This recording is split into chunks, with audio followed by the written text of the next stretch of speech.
Everyone believed Mohis Wilson was born deaf. A billionaire living in silence for 40 years, running his empire through pen and paper. His entire world rested in the hands of one loyal white butler, and no one ever questioned it.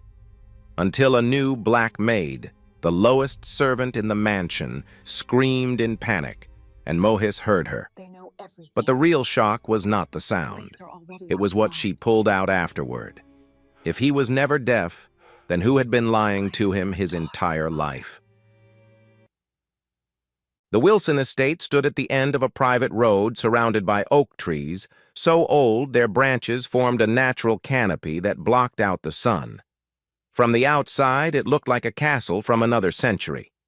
From the inside, it felt like a tomb. Mohis Wilson had lived here for 40 years. He was 58 now, one of the wealthiest men in the country, and according to every medical record, every newspaper article, every whispered conversation among his staff, he had been deaf since birth. A tragic condition that had shaped his entire existence. His office occupied the entire east wing of the mansion. Dark mahogany furniture, floor-to-ceiling bookshelves, paintings worth more than most people earned in a lifetime. But the most striking feature was the silence. No television, no radio, no music. Just the scratch of pen on paper and the occasional footsteps of the one man allowed to enter without knocking. James William had served the Wilson family for over 4 decades. He had started as a young man barely 20 when Mohis's father had taken him in after a family tragedy. The Williams had worked for the Wilsons for generations, and when James's father suffered a terrible accident at the factory, the elder Wilson had paid for everything. Medical bills, rehabilitation, even James's education.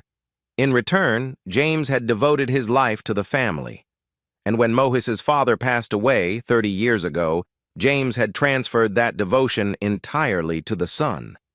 Now James was 62, his hair silver, his posture impeccable, his presence constant. He was Mohis's ears. He was Mohis's voice. He was the bridge between Mohis and the outside world, and everyone in the mansion understood that without James Mohis, Wilson could not function. Every morning, James would enter the office with a leather folder containing the day's correspondence. He would sit across from Mohis and write summaries of each letter, each business proposal, each piece of news. Mohis would read, consider, and write his responses. James would then deliver those responses, speak on Mohis's behalf, in meetings, negotiate deals, and report back. It was a system that had worked flawlessly for 40 years. The staff rarely saw Mohis. He took his meals alone. He walked the gardens alone. He existed in a bubble of silence that no one dared to penetrate. They pitied him, of course. Such wealth, such power, and yet he could not hear a bird sing or a child laugh. What a tragedy. What a waste. But they also feared him. Not because he was cruel, but because he was unknowable. A man who could not hear was a man who could not be reasoned with, could not be charmed, could not be manipulated through the usual channels. Everything had to go through James. And James was loyal to Mohis above all else, or so everyone believed. On a Tuesday morning in late October, a new maid arrived at the Wilson estate. Her name was Rebecca Turner, and she came with minimal references and maximum desperation. The agency had sent her after 3 other candidates had declined. The Wilson estate had a reputation for being difficult. The pay was good, but the atmosphere was suffocating, and the head butler was known to be exacting in his standards. Rebecca was 32 years old with sharp eyes and a calm demeanor that some mistook for indifference. She had grown up poor, worked her way through nursing school before dropping out due to financial constraints, and had spent the last decade moving from job to job, never quite finding her place. But she had not come to the Wilson estate by accident. She had applied, specifically waited patiently, and accepted the position the moment it was offered. The other servants made their opinions clear from the first day. She was assigned to the lowest tasks, cleaning rooms that were rarely used, scrubbing floors that were already spotless. The head housekeeper, a stern woman named Mrs. Patterson, watched her with suspicious eyes. "You keep your head down and your mouth shut," Mrs. Patterson told her on the first morning. "Mr. Wilson is not to be disturbed. If you see him, you leave the room immediately. You do not speak to him. You do not look at him. Is that understood?" Rebecca nodded, but she did not lower her eyes. In the days that followed, Rebecca observed everything. She noted how James controlled the flow of information, how he decided which letters reached Mohis and which were discarded. She noticed how the other staff members deferred to James as if he were the true master of the house. And she watched Mohis from a distance, the lonely figure who wandered through his own home like a ghost. One afternoon, Rebecca was cleaning the library when Mohis entered unexpectedly. She should have left immediately as instructed. Instead, she continued dusting the shelves, her back to him, speaking softly to herself as she worked. "These books haven't been touched in years," she murmured. "Such a waste. All these stories just sitting here collecting dust." She was not speaking to Mohis. She knew he could not hear her. But something about the silence in that house felt oppressive, and she refused to let it swallow her, too. Mohis watched her from across the room. He had seen many servants come and go over the years, and they all behaved the same way. They avoided his gaze. They moved quickly and quietly, treating him like a fragile object or a dangerous animal. But this woman was different. She moved at her own pace. She spoke as if the silence meant nothing to her. She did not seem to pity him, and she did not seem afraid.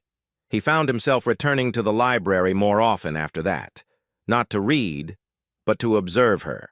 She never acknowledged his presence directly, but she never fled from it either. It was the strangest interaction he had experienced in decades, and he did not know what to make of it. 2 weeks after Rebecca's arrival, everything changed. Mohis had received news that morning delivered through James as always.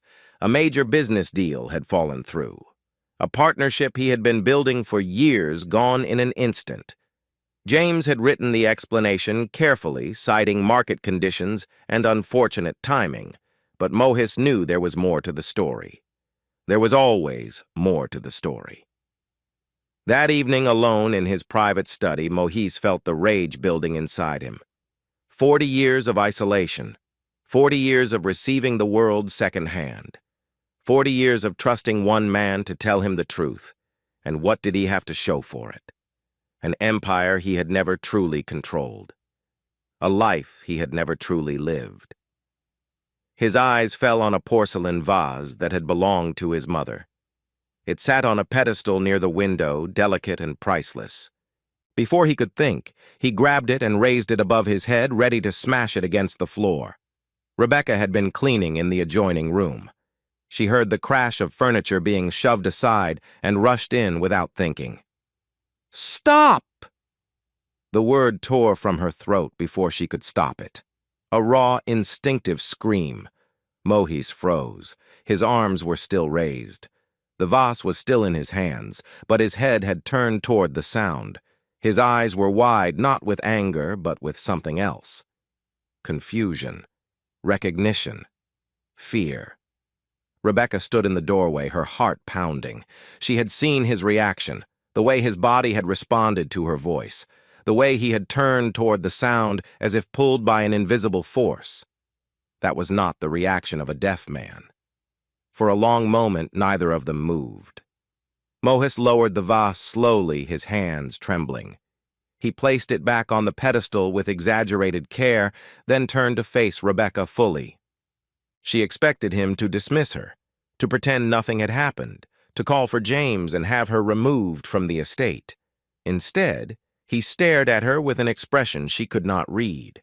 It was the look of a man who had just discovered a crack in the walls of his prison. That night, after the house had gone quiet and the staff had retired to their quarters, Rebecca found a note slipped under her door. The handwriting was elegant but shaky, as if the writer's hand had been unsteady. The note contained only 5 words. "What do you know about me?" Rebecca read it twice. Then she folded it carefully and placed it in her pocket, next to the photograph she had carried with her since her father's funeral. A photograph of a young medical technician standing outside a private hospital, smiling at the camera, unaware that his life was about to be destroyed. She had waited years for this moment. Now it had finally come. 3 nights passed before Rebecca could arrange a meeting. James watched everything in this house, and she had learned quickly that even the walls seemed to report to him. But on the 4th night, when James was occupied with a late conference call in the West Wing, Rebecca slipped into the library where Mohis was waiting. He sat in a leather armchair near the cold fireplace, a notepad on his lap. When she entered, he did not look up immediately. He was still processing what had happened, still trying to convince himself that he had imagined it, that his reaction to her scream had been coincidence, that he was, as he had always been told, completely deaf. Rebecca closed the door quietly and stood across from him. She did not sit. She did not wait for permission to speak. "I did not come to this house by accident," she said, her voice low but clear. Mohis's pen stopped moving. He looked at her now, his expression guarded. "My father worked at a private hospital 40 years ago," Rebecca continued. "He was a medical technician specializing in auditory implant devices. He was part of a surgical team that performed a very rare, very expensive procedure on a young man who had lost his hearing due to complications in childhood. That young man was 18 years old. His name was Mohis Wilson." Mohis's face went pale. He gripped the armrests of his chair so tightly his knuckles turned white. Rebecca reached into her pocket and pulled out the photograph she had been carrying since her father's funeral. She walked forward and placed it on the table beside him. It showed a young black man in medical scrubs standing outside a brick building with a brass plaque on the door. The plaque read, "Morrison Private Medical Center." "That's my father," Rebecca said. "Marcus Turner. He died 3 years ago. But before he died, he told me something that he had kept secret for 4 decades. He told me about a surgery that was supposed to give a young man his hearing back, a surgery that succeeded." Mohis stared at the photograph. His hands were trembling now. "You're lying," he wrote on his notepad, the words jagged and uneven. He held it up for her to see. Rebecca shook her head. "You know I'm not. You heard me scream. You turned toward my voice. A man who was born deaf would not have that reflex. A man who has never heard sound would not respond to it instinctively." Mohis set down the notepad. For a long moment he simply sat there, his chest rising and falling with shallow breaths. Then he picked up the pen again. "If what you're saying is true, then why can't I hear anything? Why have I lived in silence my entire life?" Rebecca had prepared for this question. She had spent years preparing for it. "The implant your father paid for was experimental at the time," she explained. "It had 2 components. The first was an internal device surgically placed inside your cochlea. That's already in your body. It's been there for 40 years. The second component was an external processor, a small device worn behind the ear that would capture sound and transmit it to the internal implant." She let that information settle before continuing. "Without the external processor, the internal implant can only pick up extremely loud sounds. Thunder, explosions, a scream at close range. But normal conversation music, everyday noise, those would be impossible to hear." Mohis's eyes widened with sudden recognition. Throughout his life there had been moments when he thought he felt something vibrating in his skull. A distant rumble during storms. A strange sensation when cars passed too close on the rare occasions he left the estate. James had always explained these episodes as phantom sensations, neurological echoes, common in people who had lost their hearing. Mohis had never questioned it. Until now. "The external processor," Mohis wrote slowly. "Where is it?" Rebecca's expression hardened. "That's what I came here to find out. According to my father's records, the device was provided to your family immediately after the surgery. It should have been given to you as soon as you recovered. But something happened. My father was fired without explanation 2 weeks after the procedure. He was forced to sign a non-disclosure agreement. He was threatened with lawsuits if he ever spoke about the surgery. And for 40 years he kept that secret because he had a family to protect. She took a breath, steadying herself. But he never forgot about you. He followed your story in the newspapers. He watched you become a billionaire, watched you build an empire, and he always wondered why you never spoke. Why you still communicated through writing and sign language. Why you lived as if the surgery had never happened. Mohis sat motionless, absorbing her words. Before he died, he gave me a box of documents he had kept hidden all those years. Copies of the surgical records, photographs of the device, instructions for its use. He made me promise to find out what happened, to find out why Mohis Wilson was still living in silence. The grandfather clock in the corner chimed midnight. Both of them froze, listening for footsteps, but the hallway remained quiet. Mohis picked up his pen again. "What do you want from me?" "Nothing," Rebecca said. "I want nothing from you, but I think you deserve to know the truth, and I think that truth has been kept from you deliberately." Over the following week, Mohis and Rebecca met in secret whenever they could. She shared the documents her father had left behind, and Mohis studied them with the intensity of a man discovering the blueprints to his own prison. The surgical records were genuine. He recognized his father's signature on the consent forms. He saw the technical specifications of the implant, the model number, the manufacturer, and he saw in black and white the confirmation that an external processor had been delivered to the Wilson estate 3 days after his surgery. Someone had received that device. Someone had signed for it. Mohis knew he had to find it. The search began carefully. Mohis could not ask questions directly without raising suspicion, so he relied on Rebecca to move through the house invisibly the way servants were expected to move. She checked storage rooms and unused closets. She examined the contents of filing cabinets in the administrative offices. She found nothing. It was Mohis who finally thought of the one place no one else would think to look: James's private quarters. James had lived in the east wing of the mansion for as long as Mohis could remember. His rooms were modest compared to the rest of the house, but they were entirely his own. No one entered without his permission, not even Mohis. But Mohis still owned the house, and Mohis had a master key that opened every door. On a Thursday evening, while James was in town handling what he claimed was a banking matter, Mohis slipped into James's quarters for the first time in 40 years.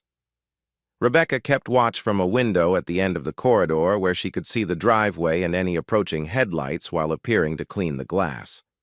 The rooms were immaculate, everything in its place. Books arranged by height on the shelves, a small desk with neatly organized papers, a wardrobe with suits hanging in precise order, and in the corner behind a false panel in the closet, a small safe. Mohis studied the safe for a moment. He knew James was a creature of habit, a man who found comfort in routine and familiar patterns. On instinct, Mohis tried the combination his father had used for the family safe decades ago, a sequence of numbers that James had helped him memorize when he was young. James had always said he kept nothing of value in his quarters. He had always said he had no secrets. The safe opened. Inside, Mohis found several items: a leather journal filled with handwritten notes, bank statements showing transfers to accounts he had never heard of, and at the very bottom, wrapped in cloth that had yellowed with age, a small plastic case. Mohis opened the case. Inside was a device no larger than a hearing aid. It looked almost primitive by modern standards, but it was unmistakably the external processor described in his father's documents. The serial number matched. The manufacturer's logo matched. Everything matched. This device had been sitting in James's safe for 40 years. Mohis could not breathe.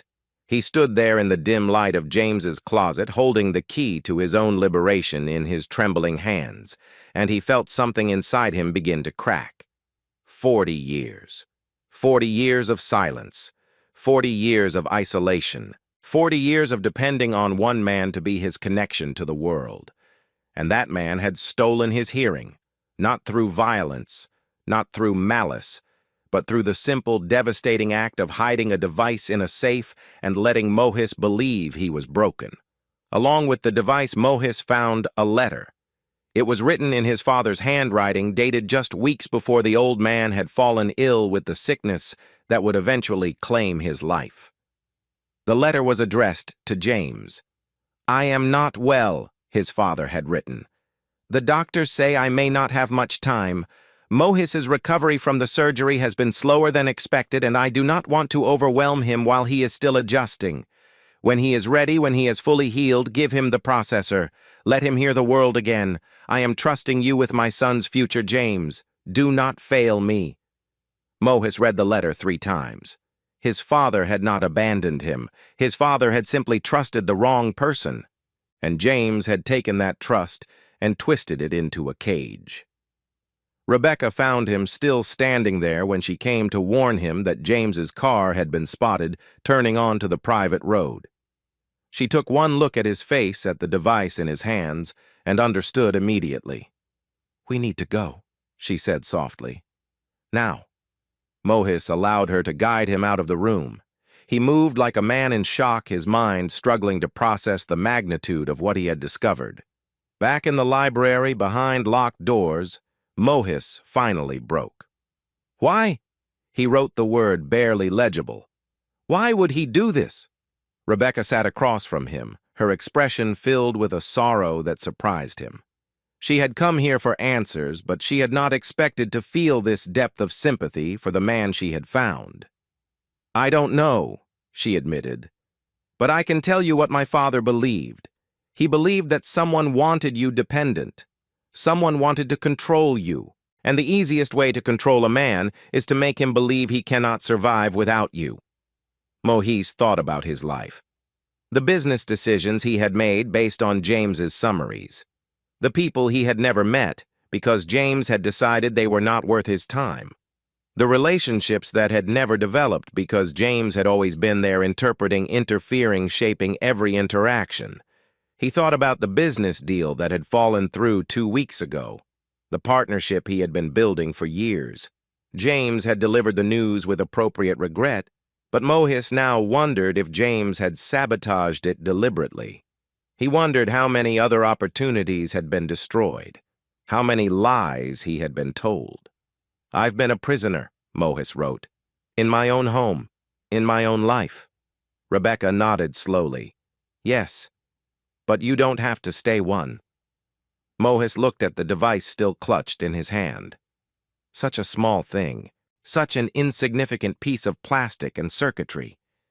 And yet it represented everything he had been denied. "If I had never screamed that night," Rebecca said quietly, "you would have died without ever knowing the truth."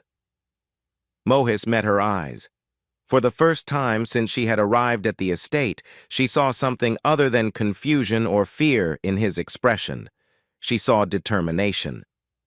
"Why did your father ask you to do this?" he wrote. "What does it matter to you what happens to me?" Rebecca considered the question carefully before answering. "My father spent 40 years living with guilt. He knew something was wrong. He knew you were being kept in the dark, but he was afraid. He had signed papers. He had been threatened. He convinced himself that it wasn't his responsibility, that you had family to look after you, that surely someone would discover the truth eventually." Her voice grew heavier. "But no one did. And when he was dying, he realized that his silence had made him complicit. He asked me to do what he never had the courage to do. Not for money, not for revenge, just to set things right." She looked directly at Mohis.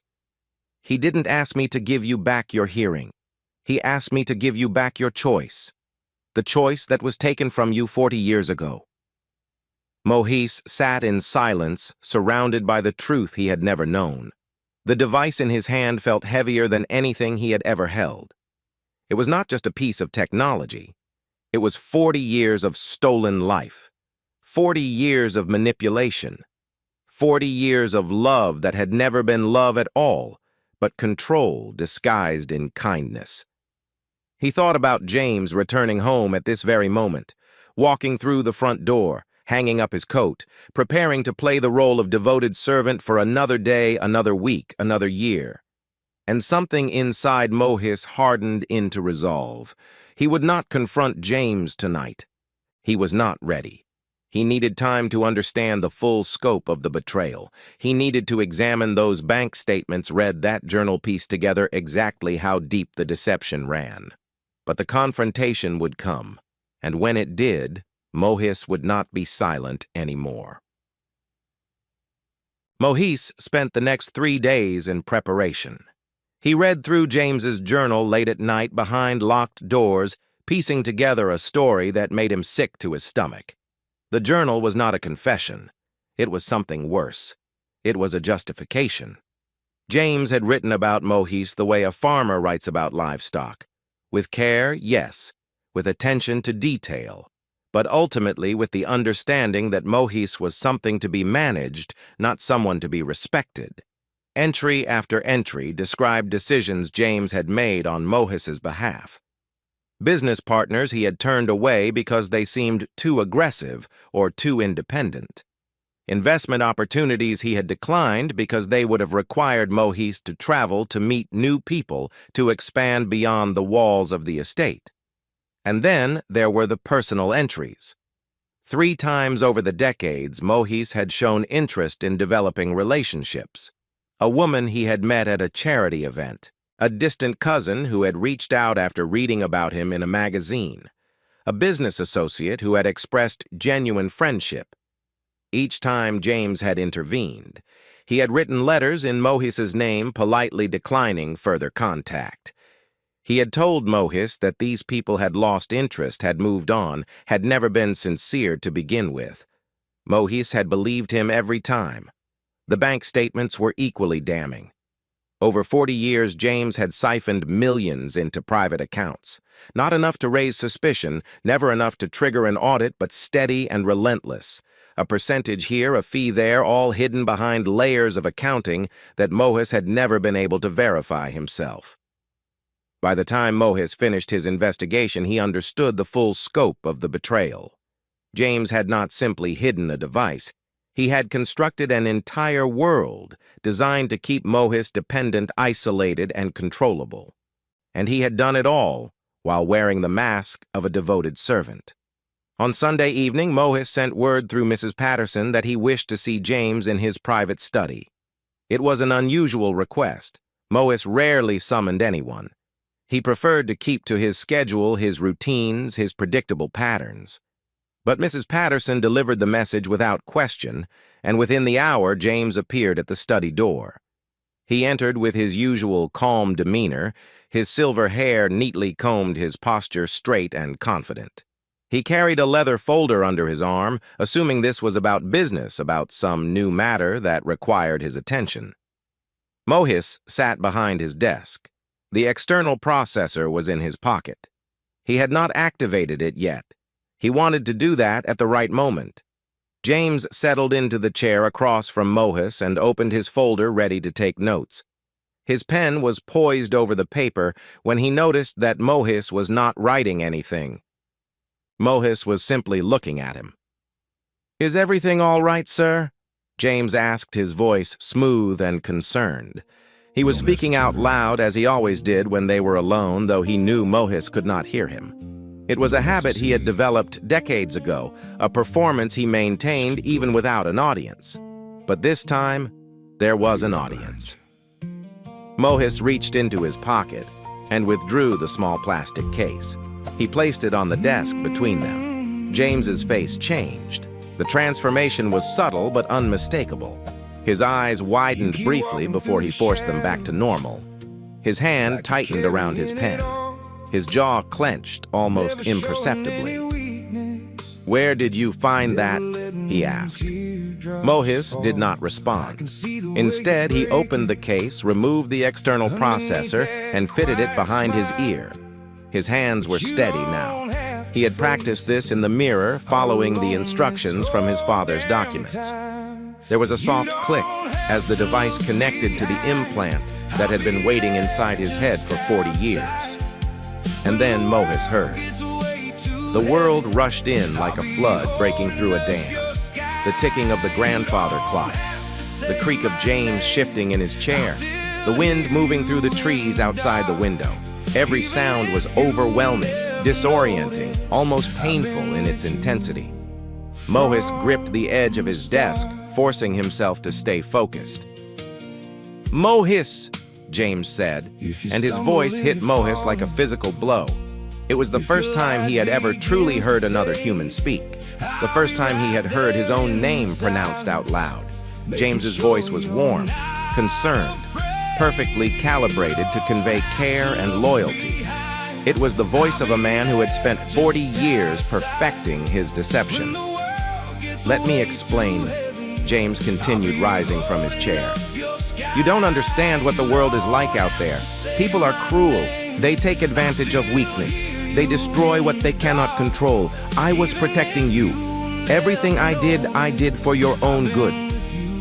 Mohis listened. He absorbed every word, every inflection, every subtle manipulation embedded in James's tone. And he understood finally why James had been so successful. This man was not a monster. He was something far more dangerous. He was a man who believed his own lies. "You stole my life," Mohis said. His voice was rough, unpracticed, barely above a whisper. He had not spoken in 40 years. The words felt strange in his mouth, like tools he had forgotten how to use. But he forced them out anyway. James flinched. Whatever he had expected, it was not this. Not Mohis speaking. Not Mohis confronting him directly.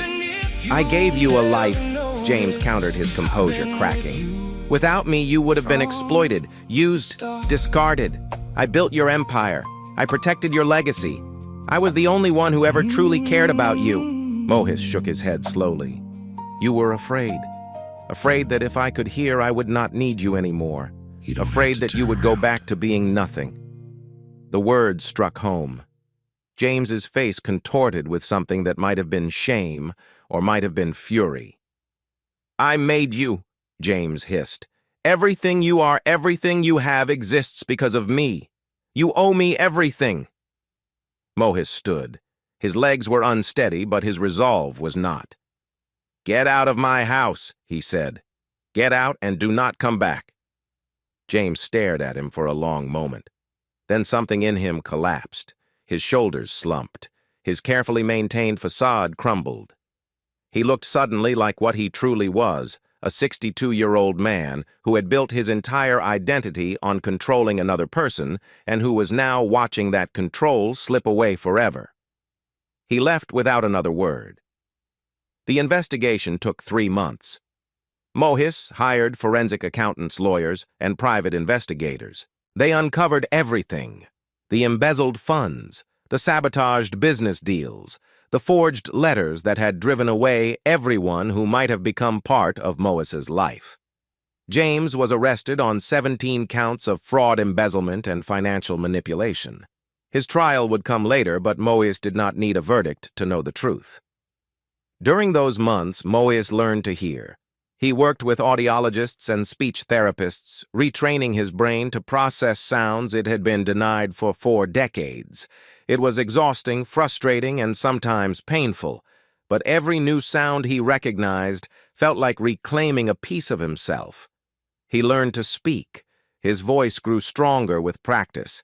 He began attending meetings in person, communicating directly with business partners who had only ever known him through intermediaries.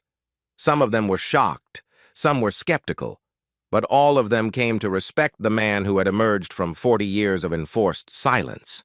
Rebecca stayed at the estate for the duration of the investigation. She testified about her father's documents and her role in uncovering the truth. When it was over, Mohis offered her a position in his company, something significant, something that matched the courage she had shown. She declined. "My father wanted me to give you back your choice," she told him. "He did not want me to become dependent on you in the process. I need to build my own life now." Mohis understood. He offered her something else instead: a grant to establish a legal assistance center for workers who had been exploited, silenced, and forced into unjust agreements. Workers like her father had been. Rebecca accepted. 6 months after the confrontation in his study, Mohis stood at his bedroom window on a spring morning. The oak trees that surrounded the estate were full of birds, and their songs drifted through the open glass. He had never heard birdsong before. He had not known what he was missing. He stood there for a long time listening.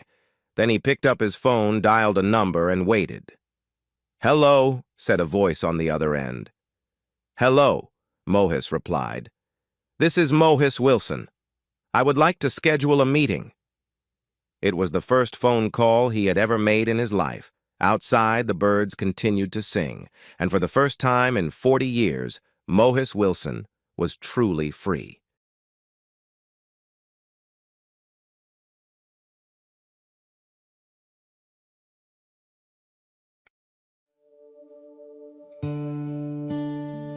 It's raining,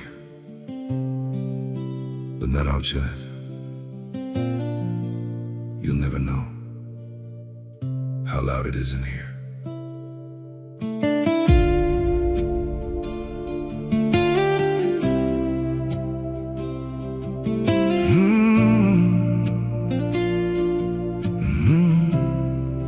There's a storm inside my chest now, but my lips stay locked and dry. Every word I wanna tell you drowns before it even tries. You're right there but feel so distant, like a dream I can't hold on. And I fake a calm expression while my heart is coming undone. It's raining deep inside my heart, but I don't let it show. I just stand here in the silence while I watch you let me go. You're walking with somebody else, like I never crossed your mind. And I'm drowning in this feeling that I'll never leave behind. I could scream, but what's the reason? You were never really mine. So I bury all the pieces and pretend that I'm alright. It's raining deep inside my heart, but I don't let it show. I just stand here in the silence while I watch you let me go. You're walking with somebody else, like I never crossed your mind. And I'm drowning in this feeling that I'll never leave behind.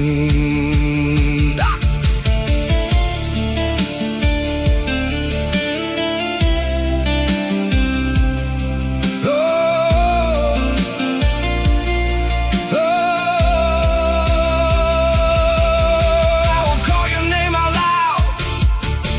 I won't ask you to stay now. If you're happy where you are, I'll just fade into the crowd. It's raining deep inside my heart, but I don't let it show. I just stand here in the silence while I watch you let me go. You're walking with somebody else, like I never crossed your mind. And I'm drowning in this feeling that I'll never leave behind.